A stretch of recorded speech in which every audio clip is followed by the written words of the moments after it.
कक्षा 12 की भौतिक विज्ञान की आज की क्लास में आप सबका स्वागत है। आज की क्लास में हम अध्ययन करेंगे वन डे ग्राफ जनरेटर। तो इसका हमने अध्ययन करना है। एक प्रकार का ये जनरेटर है वन डे ग्राफ। तो इसका अध्ययन आज हमने करना है। चलिए इसको देखते हैं। अब देखिए वन डे ग्राफ जनरेटर क्या होता है। वन डे ग्राफ जनरेटर सन 1931 में वन डे ग्राफ नामक एक साइंटिस्ट थे, एक भौतिक विज्ञानी थे। उन्होंने इसको बनाया था। वन डे ग्राफ नाम है, एक साइंटिस्ट भौतिक विज्ञानी का नाम है। तो उन्होंने एक जनरेटर बनाया। तो उन्हीं के नाम पर इसको क्या कहा गया, वन डे ग्राफ जनरेटर या वन डे ग्राफ जनरेटर भी इसको कहते हैं। इंग्लिश में जनरेटर कहते हैं, हिंदी में जनरेटर कहते हैं। तो सन 1931 में इसको बनाया गया। तो वन डे ग्राफ ने क्या किया कि इस जनरेटर की रचना की और इस जनरेटर को बनाया। और इस जनरेटर की सहायता से हम क्या कर सकते थे, जो वन डे ग्राफ ने ये जनरेटर बनाया है, इसकी सहायता से क्या किया जा सकता था, अति उच्च विभव हाई वोल्टेज उत्पन्न की जाती है इस जनरेटर से। और किस कोटि की होती है, लगभग 10⁶ की कोटि की होती है। बहुत उच्च विभव वन डे ग्राफ जनरेटर से उत्पन्न किया जा सकता है।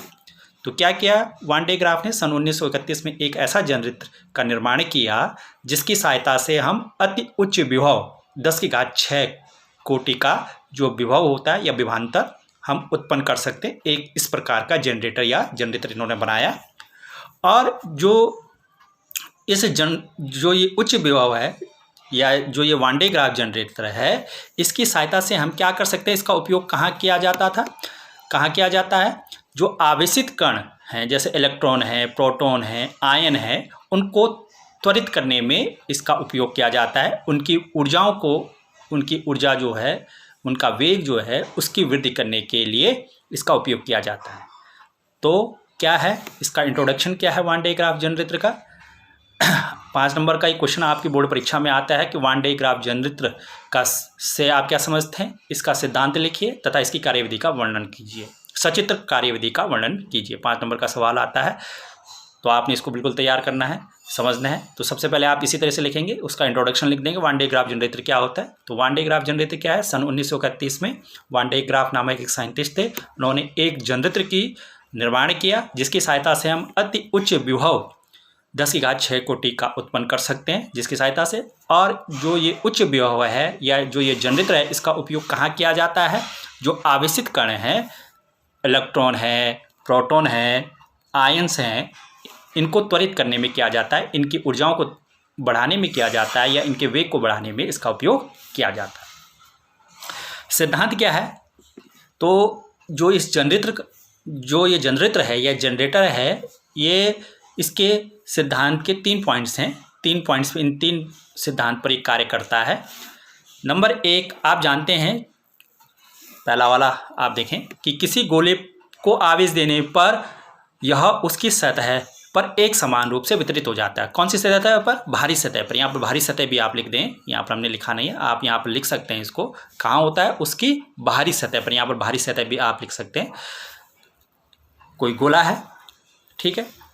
तो जब आप आवेश देते हैं गोले को, खोखला गोला ही समझ लीजिए इसको, कि तो आवेश हमेशा कहाँ होता है, इस गोले की जो चालक है, कोई चालक गोला है, तो उसको अगर आप आवेश दे रहे हैं तो आवेश कहाँ होगा, हमेशा उसके बाहरी सतह पर ही वितरित होता है, एक समान रूप से वितरित होता है किसी भी गोले। ये पहले हम पढ़ चुके हैं गोले वाले चैप्टर में, कि अगर आप आवेश दे रहे हैं किसी गोलीय चालक को, ठीक है, तो हमेशा जो आवेश होता है वो उसकी बाहरी सतह पर क्या होता है, वितरित होता है।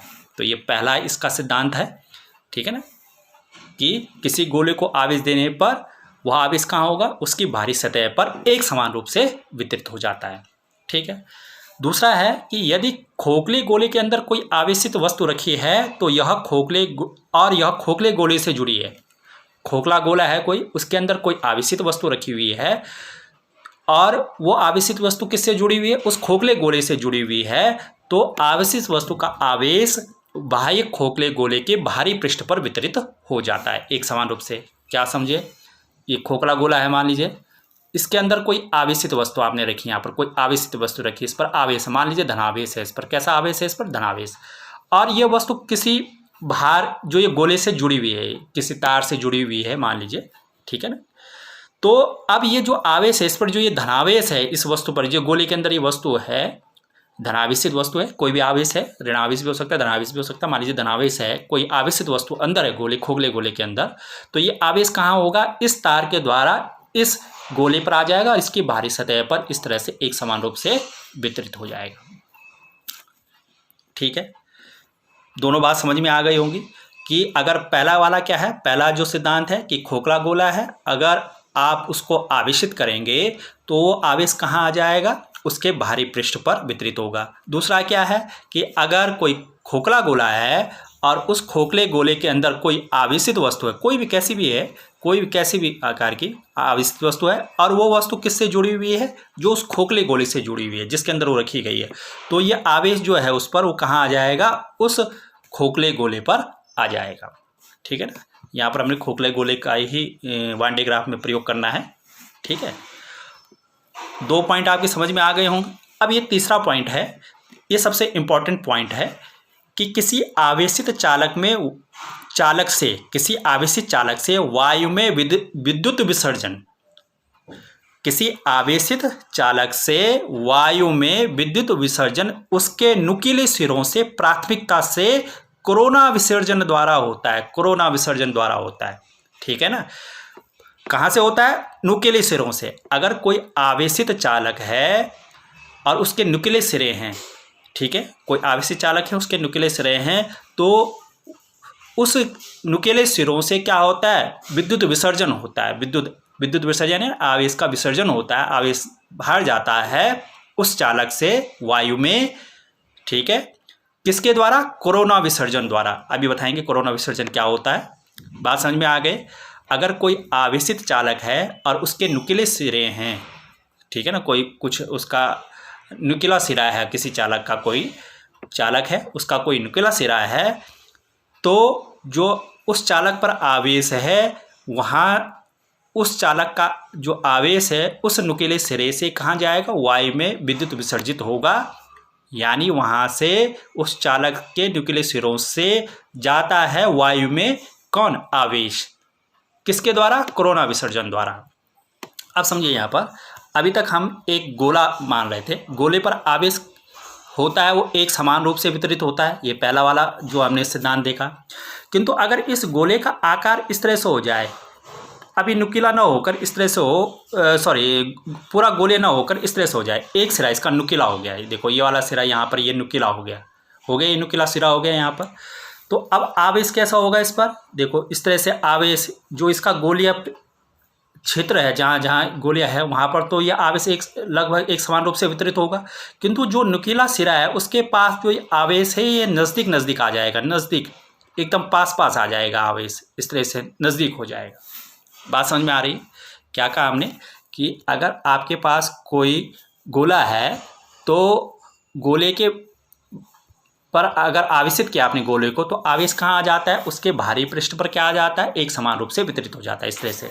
किंतु अगर ये गोला कैसा है, अब ये गोला नुकीला हो गया, इसका एक सिरा नुकीला हो गया, मान लीजिए इस तरह से नुकीला हो गया, तो जो ये गोले भाग है यहाँ तो आवेश एक समान रूप से वितरित होता ही है और थोड़ा डिस्टेंस पर होता है। किंतु जो जहाँ से ये नुकीला सिरा शुरू हो जाता है, यानी नुकीले सिरे के पास जो आवेश का वितरण है वो पास पास होता है, नज़दीक नज़दीक होता है, वहाँ पर नज़दीक नज़दीक आवेश का वितरण होता है। अब ऐसा क्यों होता है? देखिए, आपने पृष्ठीय आवेश घनत्व पढ़ा, सिग्मा बराबर Q/A, ठीक है। तो क्या होता है, जहाँ नुकीला सिरा होता है वहाँ पर क्षेत्रफलीय A का मान कम हो जाता है। जो ये नुकीला सिरा है, ये नुकीले सिरे पर, इस नुकीले सिरे पर एक किसका मान कम हो गया? A का मान कम हो गया। अब मैं केवल इस नुकीले सिरे को बना देता हूँ यहाँ पर, इस तरह से हमने कहा कि नुकीले सिरे के पास आवेश क्या होता है? नज़दीक नज़दीक होगा, बहुत नज़दीक नज़दीक आवेश होता है यहाँ पर, और जहाँ ये गोले भाग है वहाँ थोड़ा दूर दूर होगा आवेश का वितरण। अब इन नुकीले सिरे पे हम कह रहे हैं कि इन नुकीले सिरे के पास आवेश का वितरण जो है पास पास होता है, नज़दीक नज़दीक होता है। क्यों होता है? देखो सिग्मा बराबर होता है क्यू बटा ए। तो मैंने क्या कहा कि जहाँ ये नुकीला सिरा है इसके पास का जो क्षेत्रफल है वो क्या होता है, क्षेत्रफल क्या होगा, इस नुकीले सिरे के पास का क्षेत्रफल क्या होगा, कम होगा। ए का मान कम हो गया। ए का मान कम होने पर जब ए का मान कम होगा तो किसका मान बढ़ जाएगा, सिग्मा का मान बढ़ जाएगा। सिग्मा का मान ज़्यादा होगा यानी पृष्ठीय आवेश घनत्व ज़्यादा होता है, इसलिए यहाँ पर आवेश नज़दीक नज़दीक होते हैं। ठीक है ना, आवेश का ज़्यादा जमा होता है, एकत्रित होता है नुकीले सिरे के पास बजाय उसके अन्य सिरों या गोली सिरे की तुलना में। क्यों? क्योंकि नुकीले सिरे पर क्षेत्रफल क्या होता है, कम होता है। तो इस कारण से वहाँ पर पृष्ठीय आवेश घनत्व ज़्यादा होता है, अर्थात वहाँ पर आवेश ज़्यादा मात्रा में एकत्र होता है नुकीले सिरे पर। अब देखो जहाँ पर ये नुकीला सिरा है उसके समीप जो वैद्युत क्षेत्र होता है इस पृष्ठीय आवेश घनत्व के अधिक होने के कारण क्या होगा, इस ई का मान भी अधिकतम हो जाता है, ज़्यादा हो जाता है। सिग्मा अपॉन क्या होता है, एप्सिलॉन 0 आपने पढ़ा है, वैद्युत क्षेत्र बराबर सिग्मा अपॉन एप्सिलॉन 0। तो सिग्मा का मान जब अधिक हो गया तो ई का मान भी अधिक होगा। तो कहने का अर्थ यह है कि जो नुकीला सिरा है उसके समीप आवेश अधिक मात्रा में एकत्रित होता है, इसलिए वहाँ पर पृष्ठीय घनत्व अधिक होता है। पृष्ठीय घनत्व क्यों अधिक हुआ, क्योंकि वहाँ पर जो क्षेत्रफल होता है वो कम होगा, नुकीले सिरे का क्षेत्रफल कम होगा बजाय इस साइड के अन्य सिरों के तुलना में नुकीले सिरे का क्षेत्रफल कम होने के कारण नुकीले सिरे के आसपास क्या होता है, पृष्ठीय आवेश घनत्व अधिक होता है। पृष्ठीय आवेश घनत्व अधिक होने के कारण वैद्युत क्षेत्र उस नुकीले सिरे के समीप जो वैद्युत क्षेत्र होता है वो बहुत अधिक होता है, ई का मान अधिक होता है। ठीक है, और इस ई के मान अधिक होने के कारण क्या होगा, अब देखो ई का मान अधिक हो गया तो क्या होगा, यहाँ पर फिर से पुनः ये चित्र बना देता हूँ। ई का मान अधिक होने के कारण यहाँ पर आवेश अधिक है, आवेश का, ठीक है, और यहाँ ये दूर दूर है।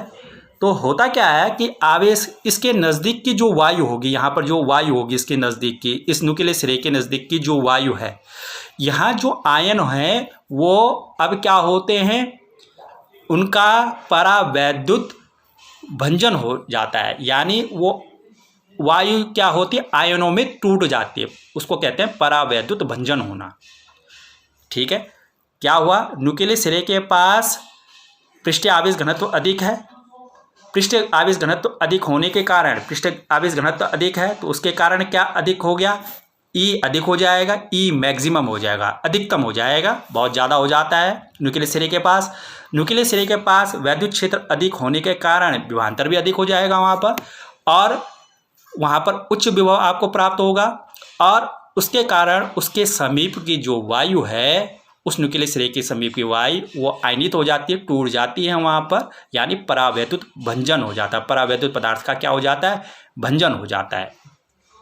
ठीक है, तो अब जब ये भंजन हो जाता है तो ये आवेश जो है अब इस नुकीले सिरे से कहाँ चला जाता है, वायु में चला जाता है, इसी को कहते हैं कोरोना विसर्जन। तो कोरोना विसर्जन आप समझ गए होंगे। कोरोना विसर्जन का मतलब होता है कि कोई चालक है उसके नुकीले सिरे से जब आवेश कहाँ चला जाता है, वायु में चला जाता है, तो इस प्रक्रिया को कहते हैं कोरोना विसर्जन होना, विद्युत विसर्जित हो जाती है, स्पार्किंग वहाँ पर होती है। इस प्रकार से आप कह सकते हैं, या आप सीधे सीधे कह सकते हैं कोरोना विसर्जन क्या है। कोरोना विसर्जन का मतलब है कि किसी चालक के नुकीले सिरे से जब आवेश कहाँ चला जाता है, वायु में चला जाता है, तो उसको कहते हैं कोरोना विसर्जन। ठीक है, तो कहने का अर्थ यह है कि किसी आवेशित चालक से वायु में विद्युत विसर्जन उसके नुकीले सिरों से होगा। कहाँ से होगा, अगर कोई चालक आपके पास है तो उससे वायु का विसर्जन, जो आवेश निकलेगा, आवेश का विसर्जन कहाँ से होगा, उसके नुकीले सिरों से होगा। प्राथमिकता से पहले कहाँ से होगा, नुकीले सिरों से ही होता है, और इसको जब वो विसर्जित हो जाता है, आवेश वायु में चला जाता है, तो इसको कहते हैं कोरोना विसर्जन। ठीक है, ये मैंने आपको बता दिया कि नुकीले सिरे से क्यों होता है, कैसे होता है। तो ये इसका सिद्धांत है वान डे ग्राफ जनरेटर का। तो इन तीन बातों पर वान डे ग्राफ जनरेटर कार्य करता है। अब इसका चित्र देख लेते हैं। तो इसका चित्र इस प्रकार से होता है, देखिए ये आपको यहाँ पर एक गोला दिखाई दे रहा होगा, ये इस तरह से ये दिखाई दे रहा है आपको। अभी धनावेश को आप कंसिडर ना करिए, केवल एक गोला जो है, ये जो गोला है इसको कंसिडर कीजिए, जो हमने ये गोला बनाया हुआ है। ठीक है, तो ये जो गोला है यहाँ पर ये बना हुआ जो गोला है ये आपको दिखाई दे रहा होगा। ठीक है, एक खोखला गोला होता है, चालक का बना हुआ गोला होता है। ठीक, अब ये चालक जो है ये ए और बी दो विद्युत रेजिस्टेंट शेडेड जो आप देख रहे होंगे यहाँ पर, इस शेडेड भाग, ये विद्युत रोधी स्टैंड है, यानी इंसुलेटर होते हैं, और ये एक बेस पर या एक इसका आधार होता है, कोई कुचालक आधार होता है, उस पर ये जुड़ा हुआ होता है। ठीक है, क्या है आपके पास, एक खोखला गोला है चालक का, एक चालक का खोखला गोला है, और वो ए और बी दो विद्युत रोधी स्टैंड पर होते हैं। इस तरह से होते हैं, पृथ्वी पर हो सकते हैं या इस तरह से किसी बेस पर आप उसको रख सकते हैं। ठीक है, इस तरह से ये है।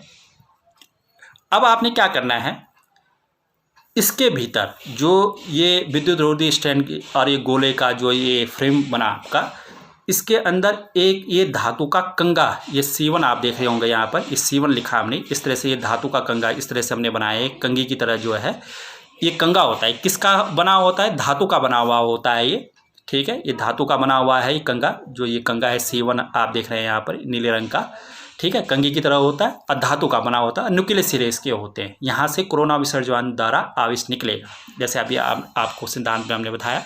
ठीक है, और इसको इस C1 कंगे को किससे जोड़ दिया, यहाँ एक उच्च विभव की बैटरी से जोड़ दिया, उसका धन सिरा इस C1 से जोड़ा। इस C1 का सिरा किससे जोड़ना चाहिए, धन इस उच्च विभव की बैटरी के धन सिरे से जोड़ते हैं, यानी बैटरी की सहायता से इस कंगे को क्या दिया जाता है, धनावेश दिया जाता है।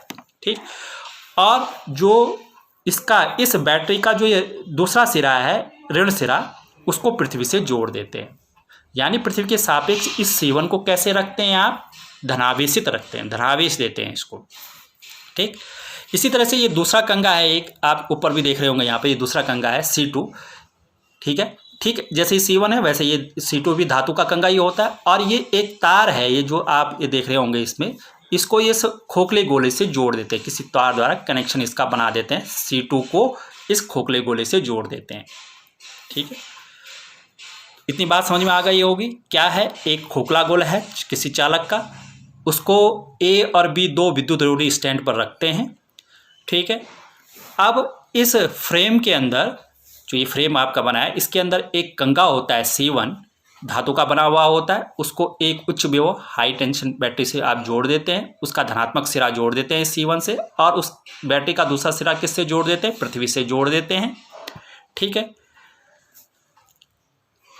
इसी फ्रेम के अंदर जो है ये C2 जो कंगा है धातु का बना हुआ, उसको उस खोखले गोले से जोड़ देते हैं आप किसी तार के द्वारा। ठीक है, अब यहाँ पर क्या करते हैं, दो पुली लेते हैं, पुली या घृणी लेते हैं, ये P1 और P2 आप देख रहे हैं, दो घृणी ली, एक हमने ये C1 कंगे के सामने ली और एक C2 कंगे के सामने ली। ठीक, और इस पर ये जो ये रेड कलर की आप ये लाइन देख रहे हैं, ये एक प्रकार की क्या है, बेल्ट है या पट्टा है। जिस प्रकार आपने देखा होगा चक्की होती है, उसके चक्के पर आपने बेल्ट देखी होगी, इस चक्की होती है और उस पर ये बेल्ट होती है लगी हुई और वो घूमता है पट्टा। ठीक उसी तरह से ये बेल्ट होती है, यहाँ पर ये दो घृणी है।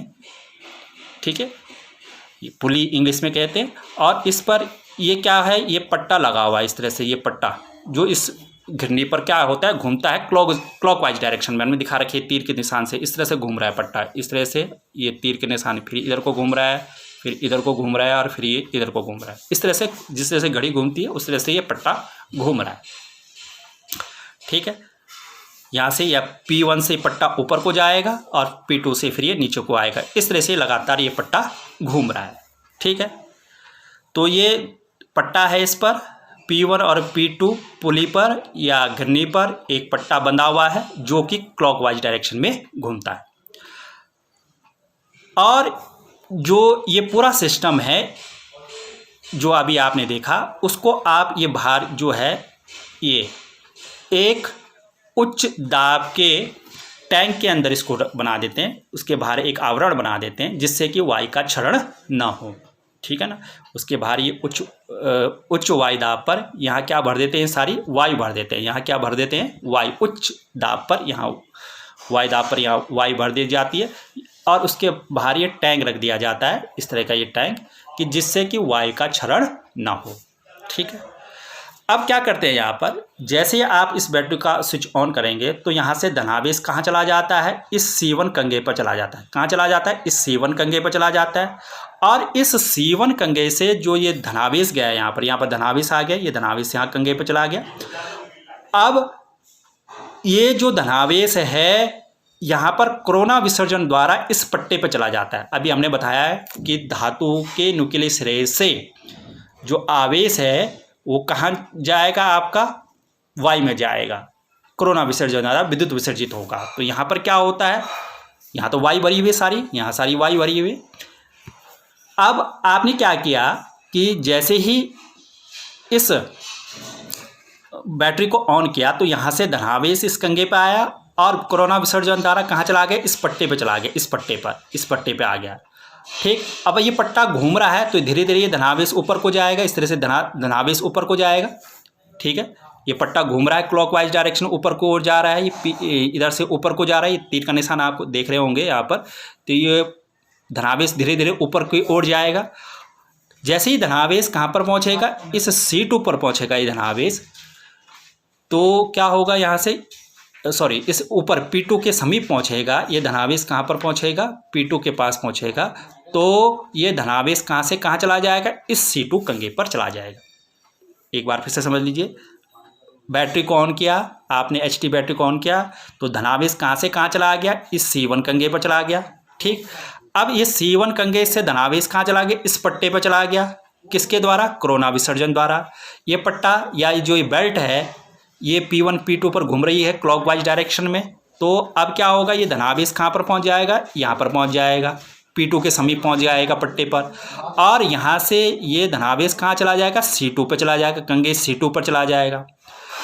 C2 किससे जुड़ा हुआ है, इस खोखले गोले से जुड़ा हुआ है इस तार द्वारा। तो ये धनावेश कहाँ जाता है, यहाँ जाता है। बात समझ में आ रही है।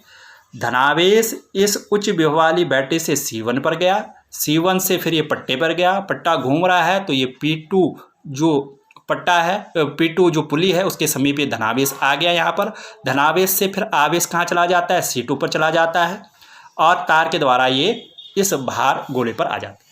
इस प्रकार से ये लगातार धनावेश इस बैटरी की सहायता से कहाँ पहुँचता है, C1 पर पहुँचता है और धातु से ये धनावेश पट्टे की सहायता द्वारा C1 पर पहुँचता है और C1 से पट्टे पर और पट्टे से C2 पर पहुँचता है और उसके द्वारा ये धनावेश कहाँ चला जाता है, गोले पर चला जाता है। ये क्रम लगातार चलता रहता है और इस जो ये खोखला गोला है बाहर, इस पर ये धनावेश इस प्रकार से एकत्र होता जाता है।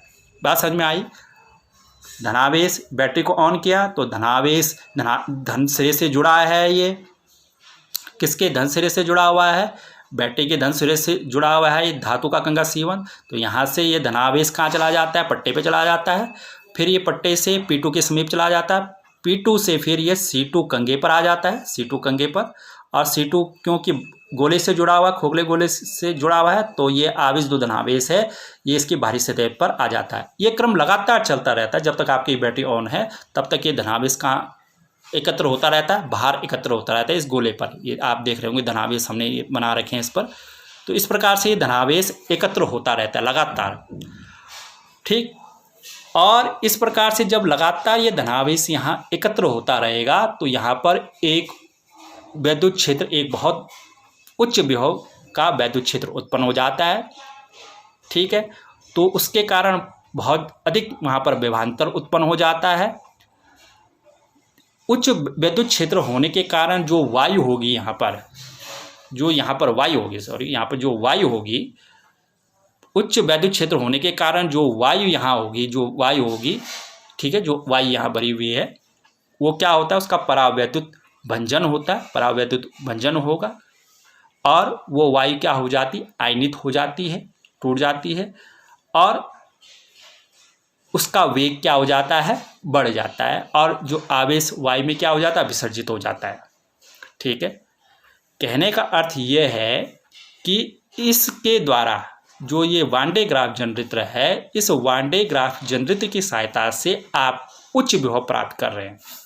यहाँ पर ये आवेश खोखले गोले के भारी सतह पर हो रहा है, तो वैद्युत क्षेत्र, बहुत अधिक वैद्युत क्षेत्र आपका उत्पन्न हो रहा है, और बहुत अधिक वैद्युत क्षेत्र उत्पन्न होने के कारण यहाँ पर एक उच्च विभव आपको प्राप्त होता है। ठीक है, यही वांडे ग्राफ जनरेटर का कार्य है कि उच्च विभव आपको यहाँ पर प्राप्त करना है, जिसकी सहायता से आप जो ये आयनित यहाँ पर जो कण हैं उनकी ऊर्जा की आप क्या कर सकते हैं, वृद्धि कर सकते हैं।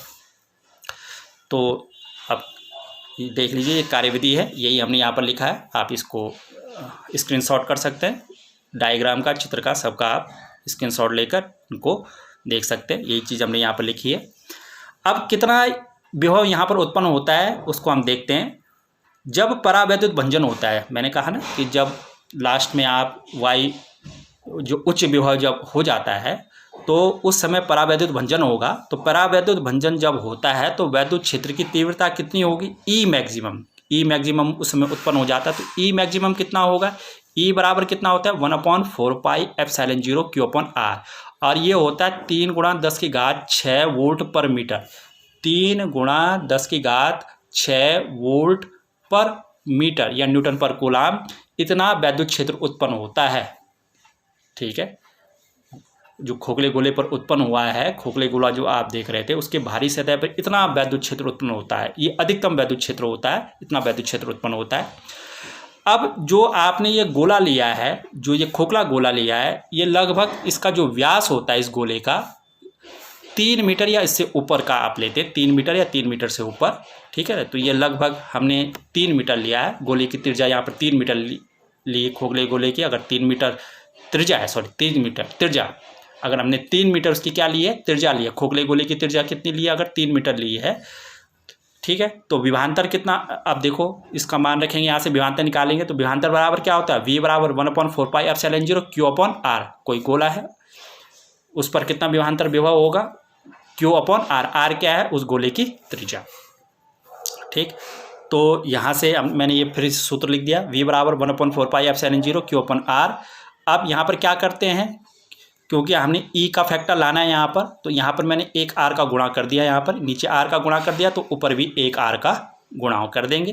ठीक है, तो ये नीचे कितना हो जाएगा, V बराबर 1/4πε0 Q/R² हो जाएगा, R गुणा R गुणा R।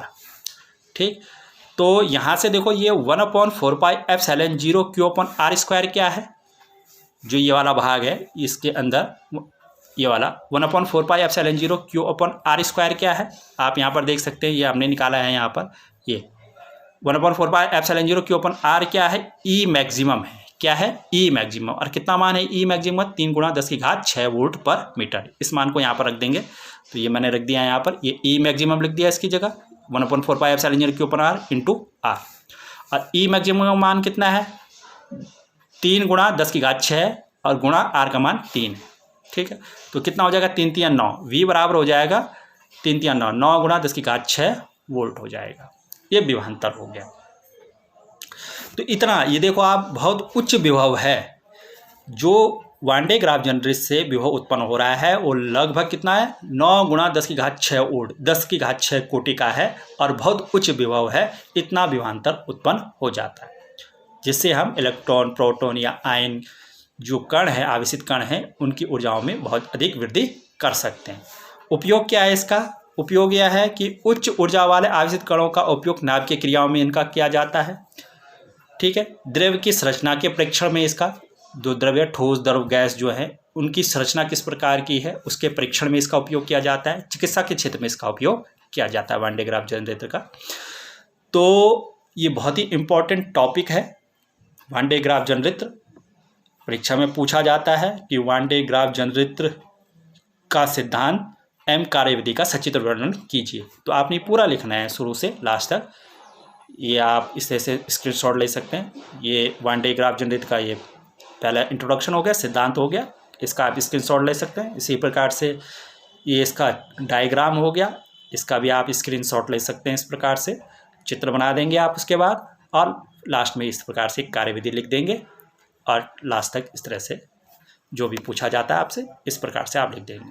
ठीक है। वन डे ग्राफ जनरेटर का अगर आपसे पूछा जाता है वन डे ग्राफ जनरेटर का सचित्र कार्यविधि लिखिए, तो सिद्धांत आपने लिखना ही है, उसका इंट्रोडक्शन, सिद्धांत, चित्र और एक कार्यविधि आपने लिखनी है इस प्रकार से। ठीक है, उपयोग पूछे जाएंगे तो उपयोग भी आप लिख सकते हैं। तो इस क्लास में इतना ही। Thank you.